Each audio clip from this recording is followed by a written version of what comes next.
Hello বন্ধুরা, আজকে সকালে গুগল আর্কেড থেকে একটা কোরিয়ার এসছে ছেলের জন্য। তো সেটা আনপ্যাক করেছি। কি কি এসছে আপনাদের সামনে একটু ধরছি, আপনারা একটু দেখুন। এই দেখুন, এটা কি বলতে পারবেন? এটা হচ্ছে ল্যাপটপ স্ট্যান্ড। তার সাথে এসছে একটা মোবাইল স্ট্যান্ড, যেটা এটার সাথে সেট করতে হবে। আর দুটো ব্যাচ এসছে, এই দেখুন। আর কি এসছে বলুন তো? এই দেখুন, এটা এসছে কফি মাগ। কেমন লাগছে অতি অবশ্যই জানাবেন। আমার তো দারুণ লাগছে। তার সাথে একটা, ভাল লাগছে না? কেমন লাগছে অতি অবশ্যই জানাবেন।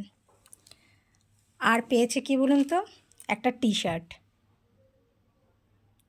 ব্ল্যাক কালারের একটা টি শার্ট পেয়েছে। তো কেমন লাগলো আমার ছেলের এই গিফটগুলো অতি অবশ্যই জানাবেন। টাটা বন্ধুরা, আবার নেক্সট ভিডিওতে দেখা হচ্ছে। টাটা।